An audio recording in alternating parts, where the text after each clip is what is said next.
Salve, salve galerinha, tudo bem com vocês? Espero que sim, sou o professor Danúbio. A aula de hoje vai ser sobre ditadura militar, ou regime civil-militar, ou golpe civil-militar, como queiram falar.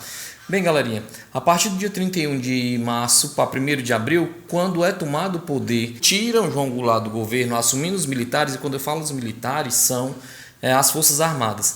Eles assumem com a ideia de supostamente defender a revolução, ou seja, contra uma revolução que eles alegavam comunista que estava sendo conspirada a adentrar no país, como houve em Cuba. E o que acontece?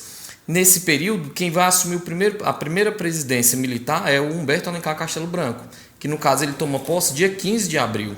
E aí o que acontece? Ele começa a baixar atos institucionais. E o que seriam esses atos institucionais? Esses atos institucionais eram um mecanismo de poder que o governo colocava, implantava, sendo que eu não passava pela população nem pelos outros poderes, seja ele o legislativo e o judiciário. Por volta de 9 de abril de 64, ele baixa o ato institucional 1, que no caso ele vai caçar e suspender mandatos de políticos, vai suspender a imunidade parlamentar, vai tirar a estabilidade de funcionários públicos e vai começar a cortar certos direitos. E aí, no caso, ele disse, Castelo Branco disse, que seria uma transição. Eles, depois de um período, que no caso, em 67, supostamente haveria eleição.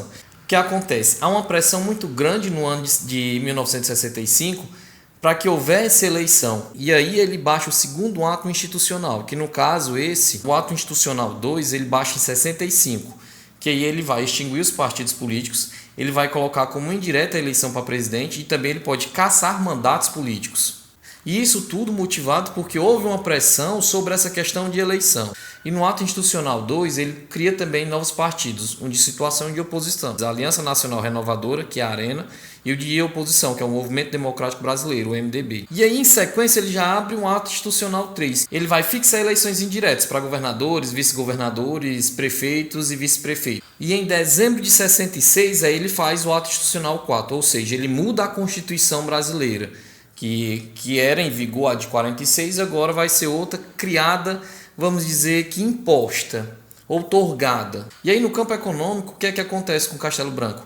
Ele vai tentar conter a inflação, mas aí ele corta gastos públicos e posteriormente ele começa a aumentar os impostos. Lembrando, a Constituição, o ato institucional 4 é a criação para a Constituição, mas ela só fica pronta em 67. Com isso, esse fortalecimento do poder executivo que é que acontece.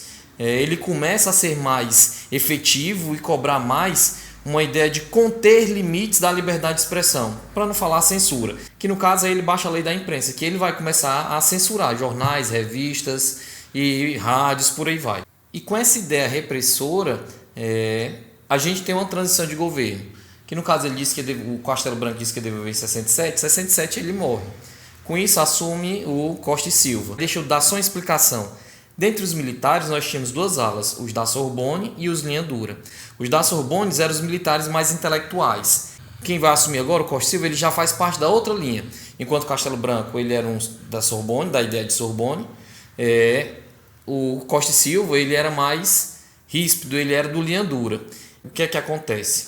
Com essas ideias de censura e opressão, há uma resistência para uma democracia. E nesse impasse do governo ter uma linha dura e ter uma resistência no governo, o que é que acontece? As questões ficam mais acirradas, começa a ter mais embates nas ruas e os estudantes, eles tomam muito à frente disso daí. Os estudantes fazendo essas greves, fazendo essas manifestações e tendo repressão, com essa questão da lei da imprensa, lei de segurança nacional, com as ideias de tentar controlar certas liberdades pelo Castelo Branco, e o Costa e Silva assumindo, há um impasse muito grande entre os estudantes e os militares. Também os trabalhadores começam a fazer greves.